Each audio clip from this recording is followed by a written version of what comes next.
Imagine a world where arrogance meets unwavering justice, where the entitled collide head-on with the resolute hand of accountability. Today, you're about to witness the dramatic turnaround of Chloe Davenport, a high-flying socialite whose lavish lifestyle and careless behavior are about to be shattered by the unyielding authority of Judge Anthony Reed. In a packed courthouse in downtown Los Angeles, the collision of privilege and responsibility unfolds in real time. This is not just a legal proceeding, it's a lesson in humility that may change a life forever. As you listen, ask yourself, what would you do if faced with the consequences of your actions? Stay with us until the end, and let this story speak directly to you. The dramatic day at the courthouse. On a cool, crisp morning at the Los Angeles County Courthouse, an atmosphere of expectation filled the air. The corridors buzzed with quiet conversation, and every seat in the courtroom was soon to be taken by a mix of curious locals and seasoned regulars. Today's hearing promised more than the usual proceedings. In the center of the unfolding drama was Chloe Davenport, a young socialite known not only for her impeccable fashion sense and designer labels but also for her notorious disregard for the rules of decency and responsibility. Chloe arrived at the courthouse in a manner that left no doubt about her status. With an air of arrogance and complete disregard for the decorum expected in such a hallowed institution, she strolled in late without a trace of apology. Dressed in the finest garments and sporting oversized sunglasses, she treated the entrance as if it were her personal runway. Her attorney, Mr. Darren Brooks, appeared visibly uncomfortable as he trailed behind her, hoping desperately to avoid drawing further attention to her unruly behavior. As Chloe paused in the center of the long, polished aisle, the hush that had settled over the courtroom deepened. With a casual dismissiveness, she gestured for Mr. Brooks to step aside so that she could place her designer handbag on the bench. The smug glint in her eyes and the deliberate removal of her sunglasses, accompanied by an exaggerated flourish, signaled a blatant display of entitlement. In that moment, she seemed to believe that the rules of society were meant for everyone else. Before long, Judge Anthony Reed made his entrance. In his mid-50s and possessing an aura of calm authority, he was a figure that commanded respect. Tall and imposing, with piercing eyes that seemed to miss nothing, Judge Reed's reputation as a fair but iron-willed arbiter of justice was well known. As he took his seat behind the bench, every eye in the room shifted in silent anticipation. The bailiff's clear and steady voice commanded, "All rise," and despite her initial irritation, Chloe begrudgingly stood. Her heavy sigh and furrowed brow betrayed her inner annoyance, even as she muttered under her breath about the absurdity of being forced to show respect. Judge Reed, however, remained unmoved by her petulance. He adjusted his glasses, opened the legal file that lay before him, and began the proceedings with a measured tone that promised no nonsense. Chloe's case, though seemingly straightforward, was about to become a crucible for more than just legal arguments. The charges were simple at first glance: a string of parking violations compounded by an incident of reckless driving that had endangered a pedestrian's life.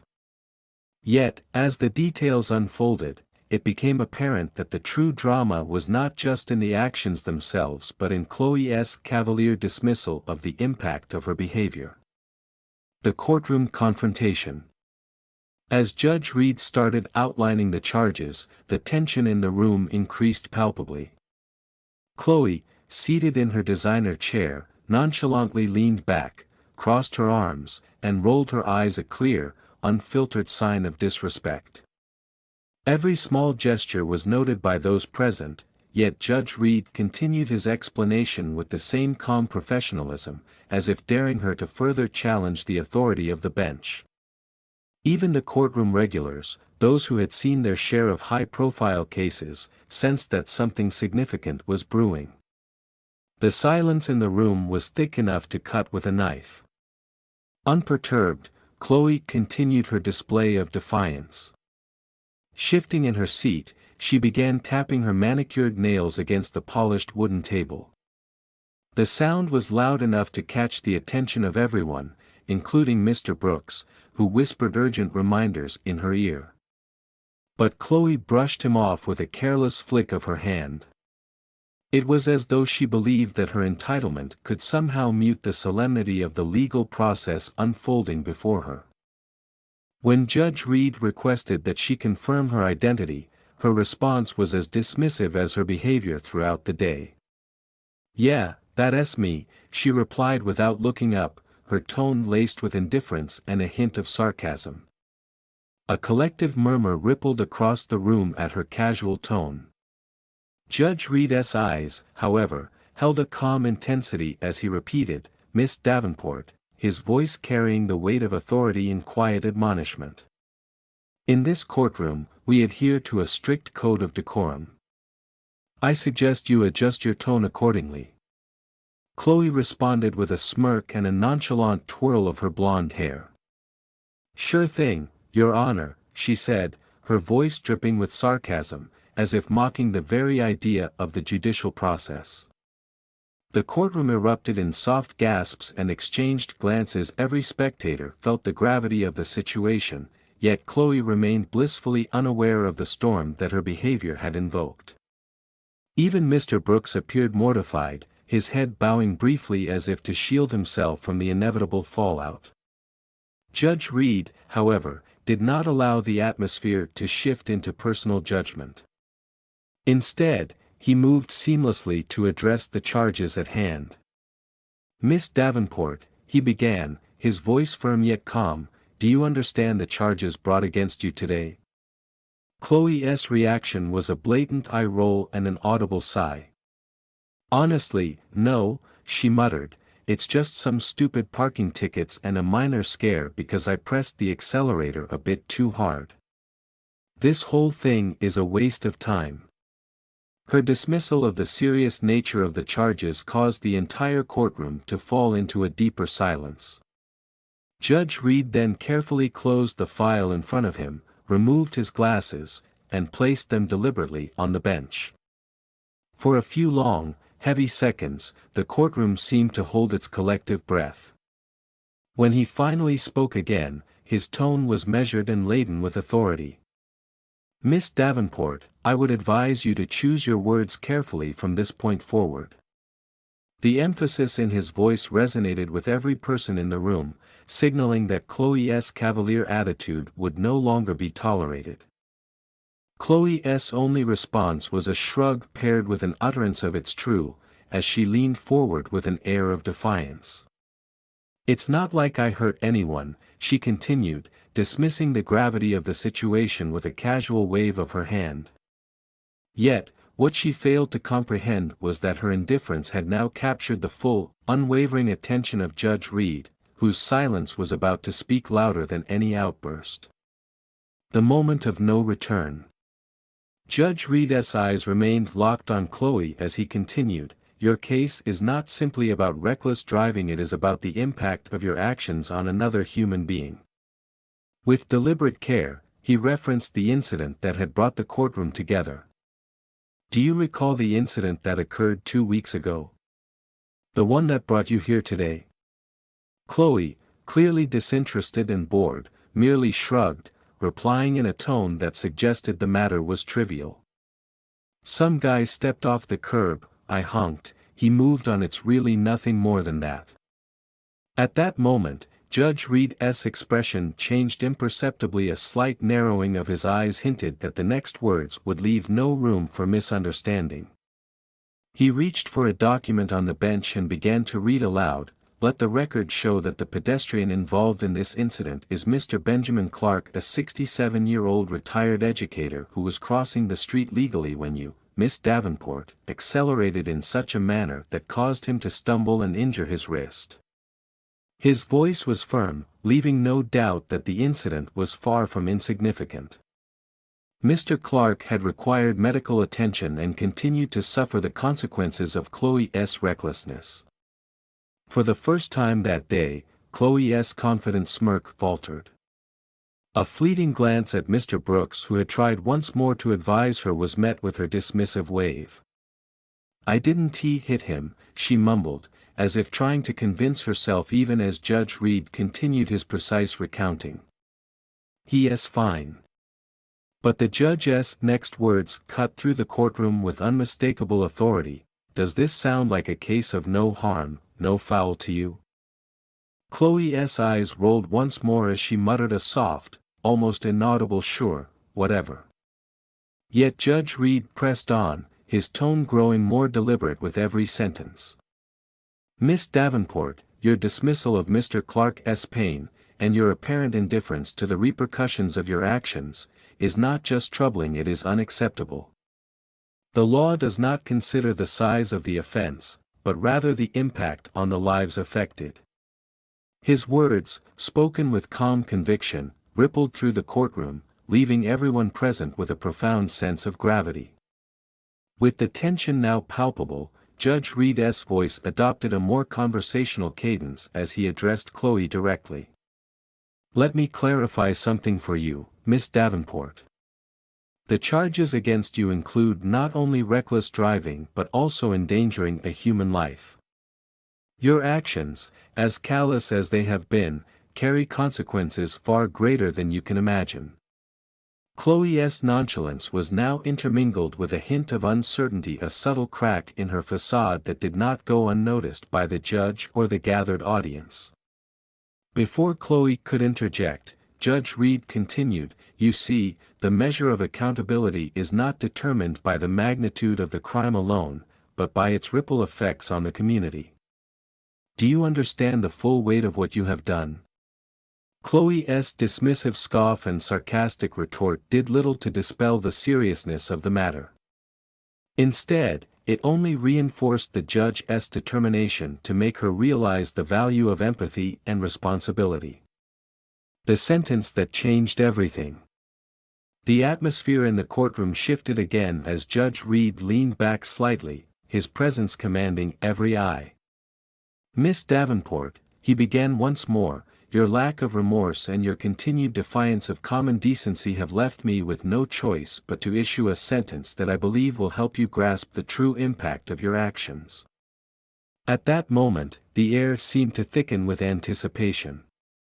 Every spectator, from the anxious onlookers to Mr. Brooks, whose discomfort was now evident, watched intently. Judge Reed then directed his attention to the papers before him.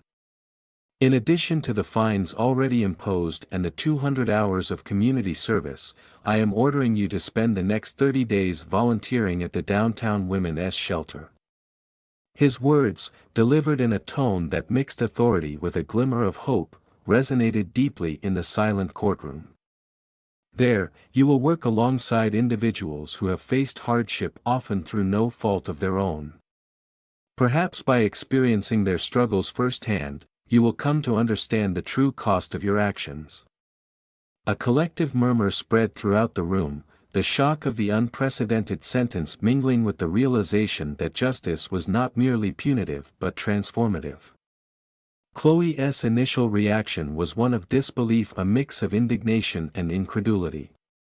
"You can't be serious," she exclaimed, her voice rising in protest. "You want me to work at a shelter? To hang out with people who are struggling? That's not my problem." Judge Reed's response was measured and resolute. "Miss Davenport, it is precisely that mindset, this inability to recognize that your actions affect more than just yourself, that has brought you here today. This is not a punishment meant to shame you, it is an opportunity for you to grow, to learn humility, and to understand that with privilege comes responsibility." His gaze swept over the courtroom, leaving no doubt that the sentence was both fair and necessary. Mr. Brooks, ever the quiet supporter, tugged gently at Chloe's sleeve, whispering in a tone filled with urgency. Yet, she brushed him aside, determined to cling to her arrogant persona. Judge Reed then made it clear that non-compliance would lead to even harsher consequences.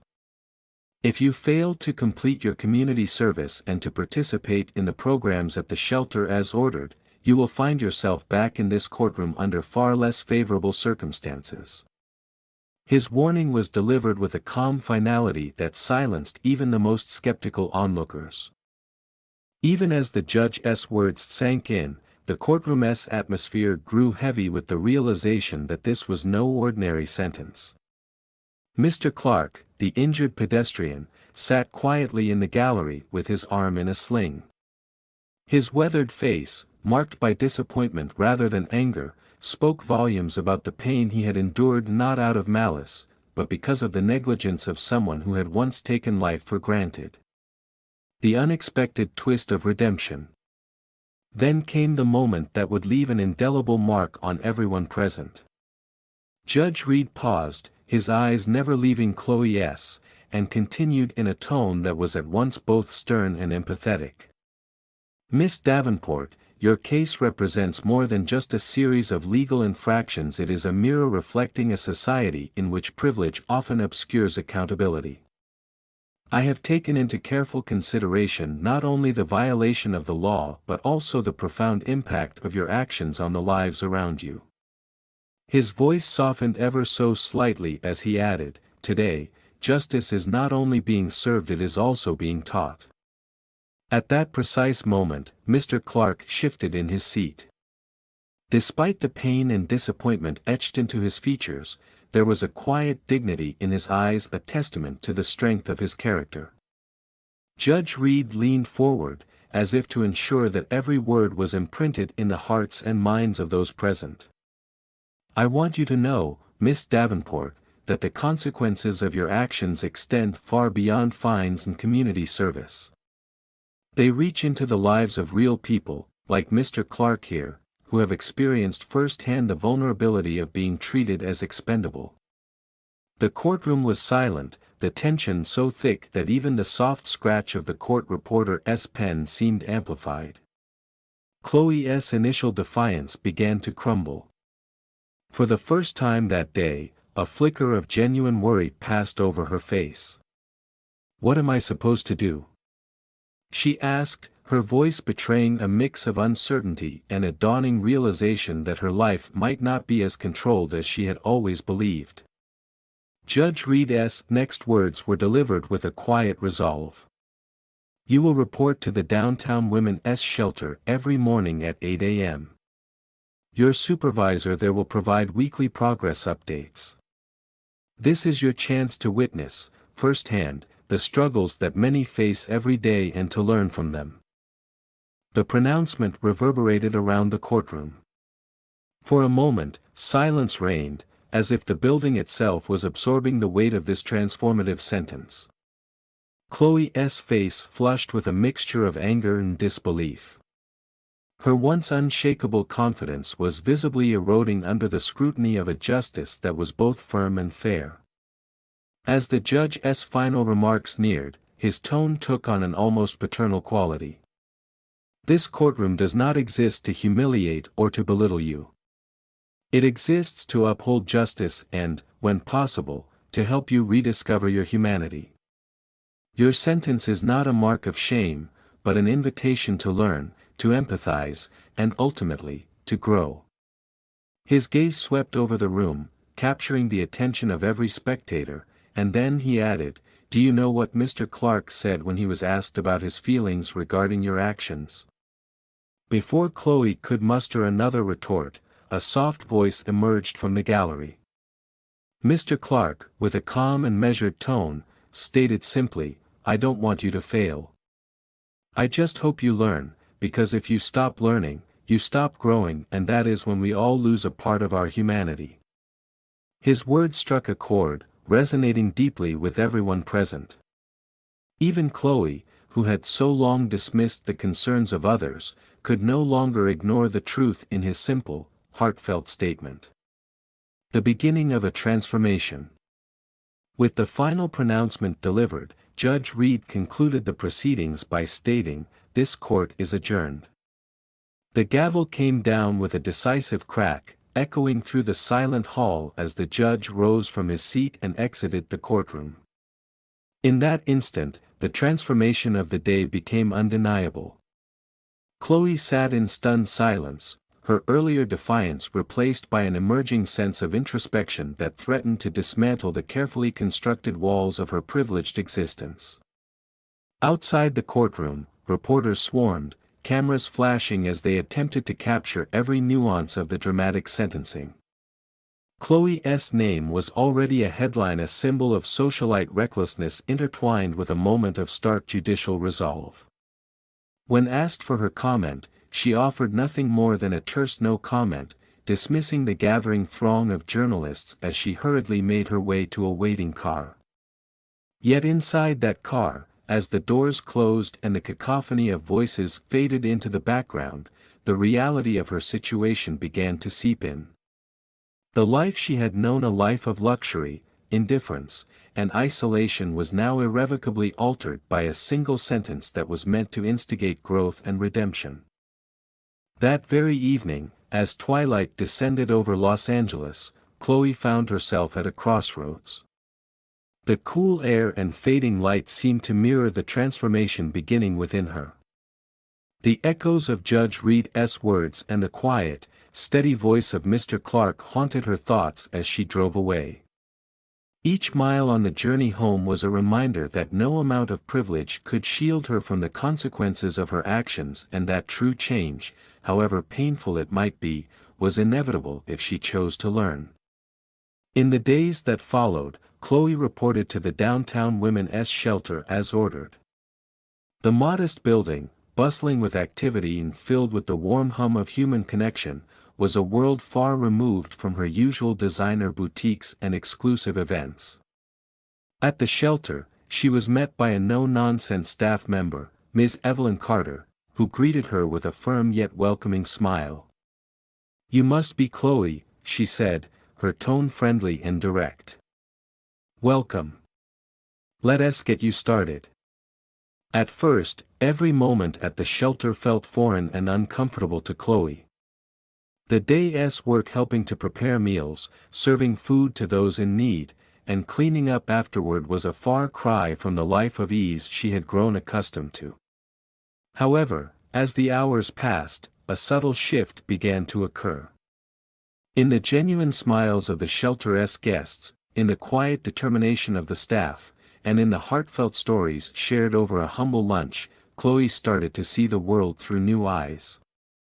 During one particularly poignant conversation, a single mother of three named Maria, whose voice was steady despite the hardships she had faced, locked eyes with Chloe and said, "You think you've got it all figured out, don't you? But life has a way of teaching you what really matters." Those words, spoken not with bitterness but with the wisdom of someone who had weathered storms, resonated deeply with Chloe. In that moment, she realized that the judgment she had once taken for granted was actually an invitation to grow, an opportunity to rebuild not just her life, but her very perspective. The long road to understanding. Over the next several weeks, as Chloe diligently completed her community service, every day at the shelter became a lesson in humility, empathy, and the true value of human connection. The once vain socialite found herself listening more and speaking less. The vibrant energy of the shelter slowly chipped away at the barriers of pride and indifference that had long defined her persona. Conversations with volunteers, heartfelt exchanges with shelter guests, and even the quiet camaraderie among the staff opened her eyes to a world she had never truly known, a world where every small act of kindness was a step toward healing and growth. In one particularly moving session, as Chloe helped prepare a meal in the shelter's kitchen, Ms. Carter took a moment to share her own story. "I know what it's like to feel forgotten," she confided, her eyes soft with sincerity. "This shelter is not just a place for those in need, it's a place where we rebuild, one day at a time. And sometimes, the people who come here are not just looking for help, they're seeking a second chance at life." Her words, spoken directly and without pretense, resonated with Chloe, who for the first time began to understand that true change required confronting the realities of other people's lives. Even as the community service hours added up, Chloe's internal transformation was gradual but undeniable. She started to question the very foundation of her past choices, the belief that her privilege could insulate her from the consequences of reckless behavior. Each day brought with it a new story, a new lesson in empathy, and a growing realization that the path to redemption was paved with both discomfort and insight. By the time her 30-day sentence was drawing to a close, Chloe's transformation had become evident not only to the shelter staff and volunteers but also to herself.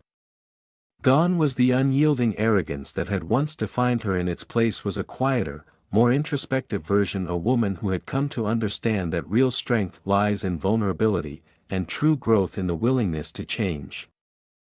On the final day of her community service, Chloe stood once more before Judge Reed. This time, her appearance was markedly different, her posture was more composed, her eyes held a glimmer of remorse and newfound wisdom, and her voice, when she spoke, was soft yet steady. "Thank you, Your Honor," she said, the simple words laden with meaning. Judge Reed, his expression softening ever so slightly, replied, "The true thanks will come when you take what you have learned and use it to make a difference." His words were not merely an acknowledgement of her progress but an invitation to continue on a path of lifelong growth and accountability. As Chloe left the courthouse that day, the sun shone brightly overhead. In that moment, the weight of her past misdeeds was balanced by the promise of a new beginning, a chance to rebuild not just her life, but her perspective on what it meant to be responsible and empathetic. The transformation was complete, but the journey had only just begun. Now, as you reflect on Chloe's journey from a life of unbridled privilege to one of hard-earned understanding, I want you to ask yourself, what would you do if you were given the opportunity to truly see the world from another's perspective? Would you step out of your comfort zone, embrace discomfort, and learn the value of humility and empathy? The choice is yours. This is the end of our dramatic courtroom story, a story about facing consequences, embracing growth, and learning that accountability is not punishment but a chance to rediscover one's humanity. If this tale has stirred something within you, if it has challenged you to reconsider the weight of your actions and the impact they have on others, then I invite you to share your thoughts in the comments below. What lesson resonates with you the most? And more importantly, what will you do today to open your heart to life's invaluable lessons? Thank you for watching, and remember, change begins when we dare to question ourselves. What will our next step be?